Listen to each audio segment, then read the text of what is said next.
यामिनी अपनी जान बचाकर गांव वालों की नजरों से छुपते छिपाते हवेली पहुंचते ही सीधे अपने कमरे की तरफ बढ़ गई थी। अपने कमरे में दाखिल होते ही यामिनी ने पत्थरबुझ बाबा के झोले को अपनी अलमारी में छिपा कर रख दिया। आखिरकार यामिनी ने राहत की सांस ली और अपने बिस्तर पर सोने चली गई। यामिनी अपने बिस्तर पर लेटी जरूर थी, लेकिन उसे नींद नहीं आ रही थी। उसे इस ख्याल ने जगाया हुआ था कि आखिर इस वक्त शमशान घाट में क्या चल रहा होगा। कहीं ना कहीं यामिनी के चेहरे पर एक खुशी झलक रही थी। उसे इस बात का जरा भी दुख नहीं था कि नीति ने पत्थरबुझ बाबा की जान ले ली होगी। उसे तो इस बात की खुशी थी कि इन सब के चलते नीति की सच्चाई सबके सामने आ जाएगी और चंद्रकला का अंत शुरू हो जाएगा।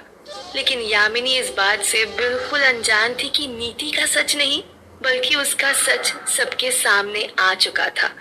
अंत चंद्रकला का नहीं बल्कि उसका होने वाला है।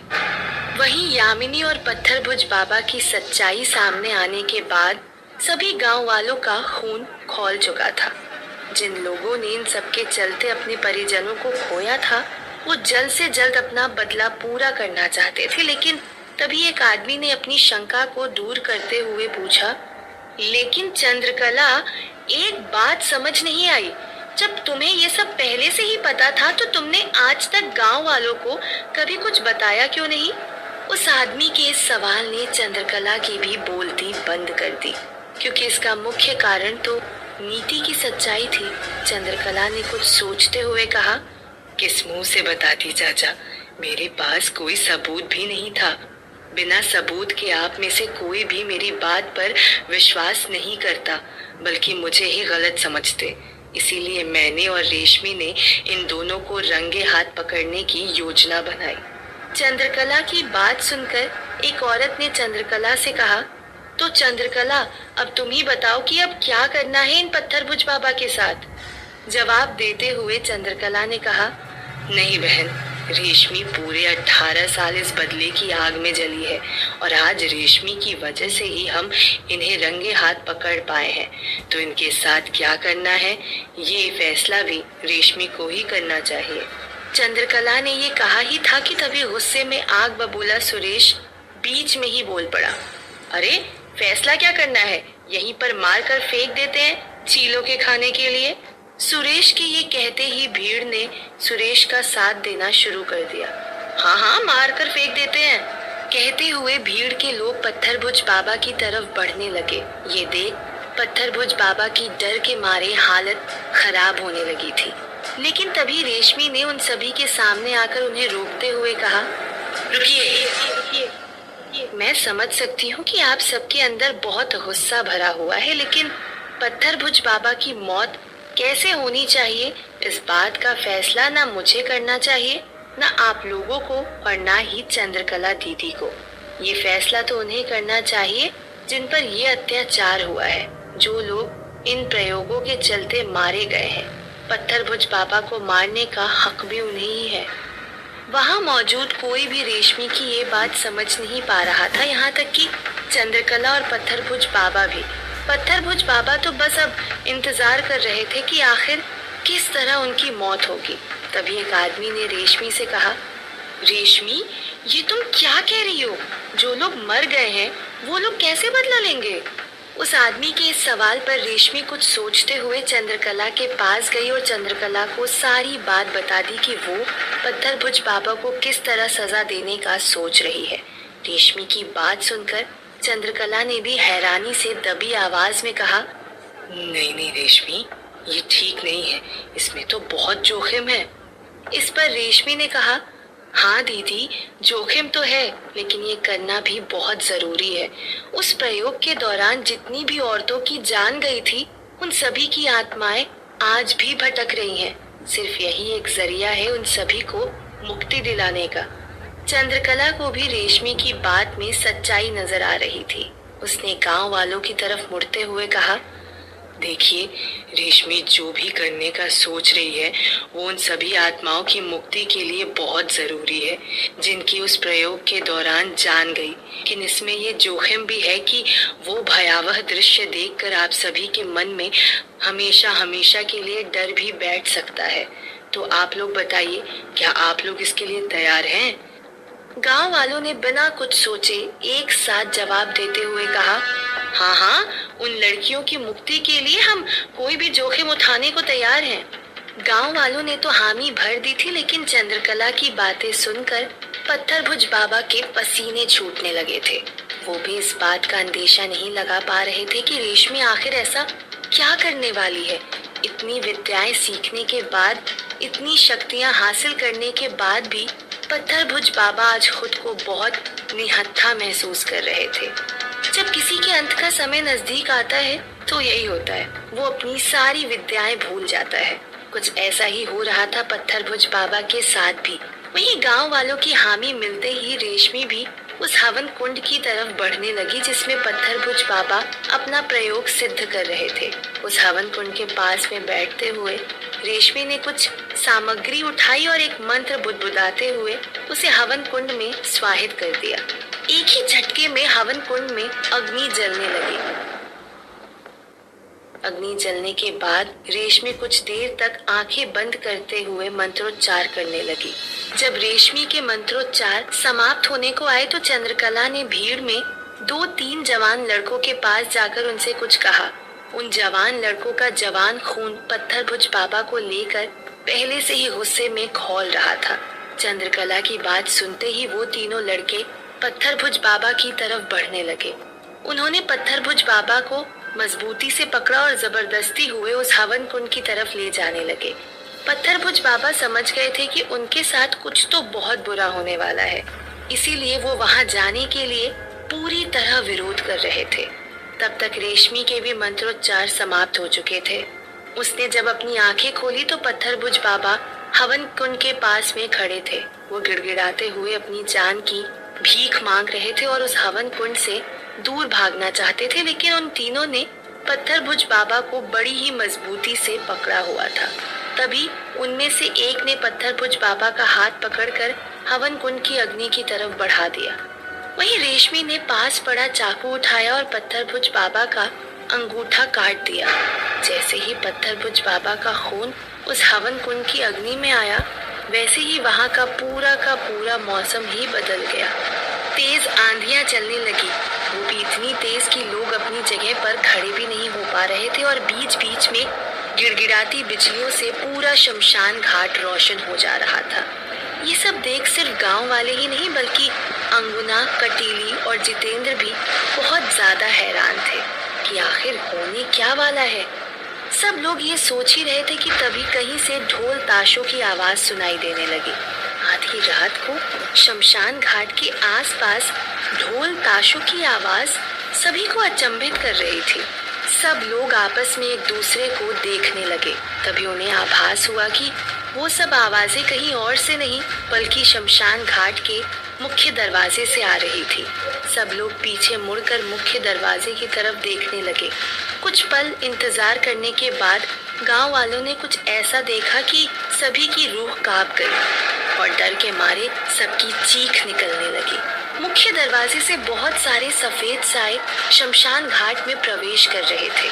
आगे चल रहे सायों के गले में वैसे ही सफेद रंग के ढोल ताशे टंगाए हुए थे। धीरे धीरे उन सफेद सायों की संख्या बढ़ती ही जा रही थी। ऐसा लग रहा था जैसे वो सफेद साए उन ढोल ताशों के साथ किसी की बारात लेकर आ रहे हो, लेकिन वो साए किसी की बारात नहीं बल्कि किसी की अर्थी लेकर आ रहे थे। पीछे चल रहे 4 सायों के कंधे पर किसी की अर्थी रखी हुई थी। देखते ही देखते करीब 70 से 80 सफेद साए शमशान घाट के अंदर प्रवेश कर गए थे।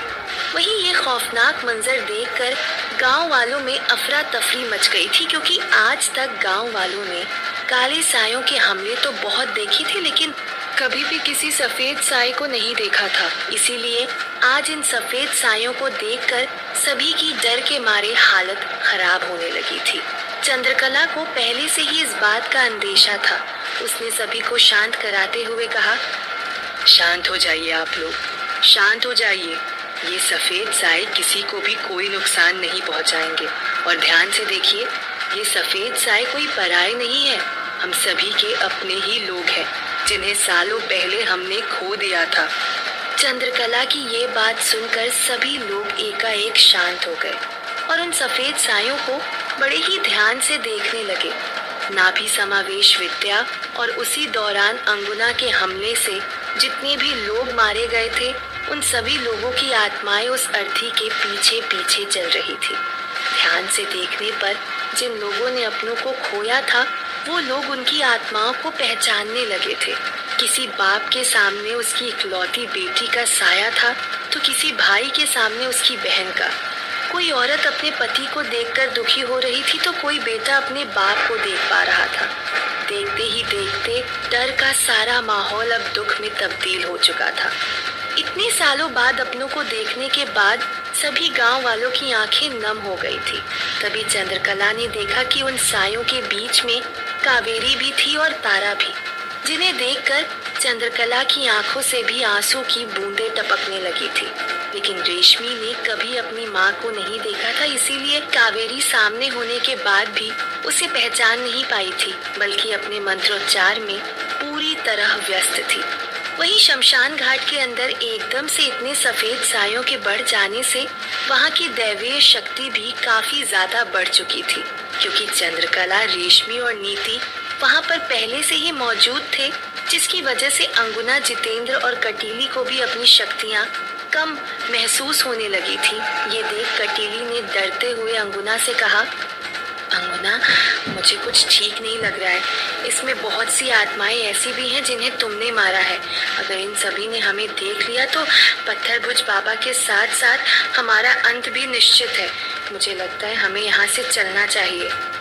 अंगुना को तो कटीली की बात सही लग रही थी, लेकिन जितेंद्र ने साफ मना करते हुए कहा, नहीं नहीं कटीली, अगर पत्थरभुज बाबा यहाँ पर है तो मालती का साया भी यहीं पर होगा। बिना मालती के साए के हम यहाँ से नहीं जा सकते। इसके जवाब में अंगुना ने जितेंद्र से चिढ़ते हुए कहा, मूर्ख मत बनो जितेंद्र, इतनी आत्माओं चंद्रकला और रेशमी के होते यहाँ से मालती के साए को लेकर जाना असंभव है। और फिर ये भी नहीं पता है कि मालती के साए की बोतल यहाँ पर है भी कि नहीं है। तो इस वक्त यहाँ से जाना ही हम सबके लिए बेहतर होगा। जितेंद्र के पास इसके आगे कहने के लिए कुछ नहीं था और तीनों वहां से अंगुना की दुनिया के लिए निकल गए। वहीं वो सफेद साए धीरे धीरे उस अर्थी को लेकर आगे की तरफ बढ़ रहे थे।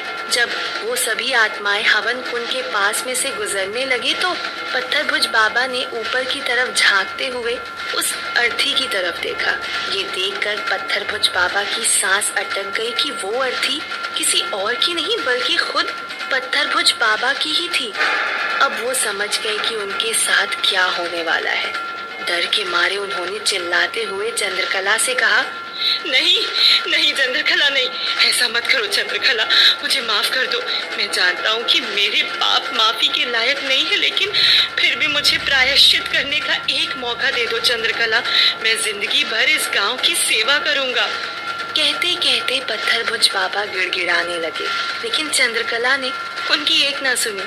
तब तक वो सभी आत्माएं भी ढोल ताशे बजाते हुए वहां से आगे निकल चुकी थी।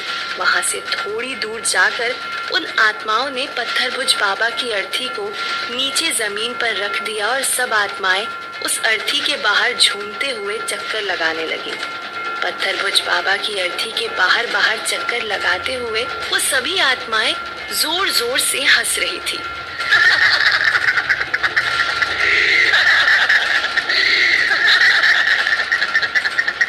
उन आत्माओं की वो डरावनी हंसी अब चारों तरफ हवाओं में गूंज रही थी और भले ही उन आत्माओं को गांव के लोग पहचानते हों, लेकिन फिर भी उनकी ये डरावनी हंसी सभी के मन में डर पैदा कर रही थी।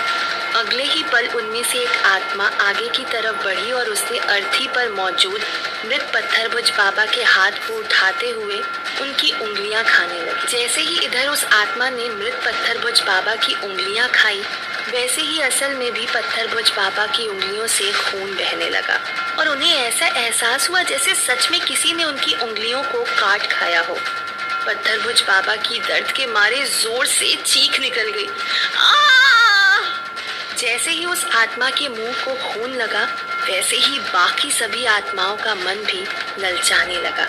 देखते ही देखते बाकी सभी आत्मा भी अर्थी पर मौजूद मृत पत्थरभुज बाबा के शरीर पर टूट पड़ी और बाबा के शरीर के अलग अलग हिस्सों को बड़ी ही दरिंदगी से नोच कर खाने लगे। कोई पत्थरभुज बाबा के पैरों को नोच रहा था तो कोई उनकी पीठ का मांस निकाल कर खा रहा था। जिस हिस्से को आत्माएं नोच कर खा रही थी, असल में भी पत्थरभुज बाबा के शरीर का वो हिस्सा गायब होने लगा था। देखते ही देखते पत्थरभुज बाबा जमीन पर गिर पड़े और उनके पूरे शरीर से खून ही खून बहने लगा। क्या इसी तरह हो जाएगा पत्थरभुज बाबा का अंत, या इन आत्माओं की दरिंदगी अभी और बाकी है? और पत्थरभुज बाबा के बाद अब गांव वाले यामिनी का क्या हश्र करेंगे?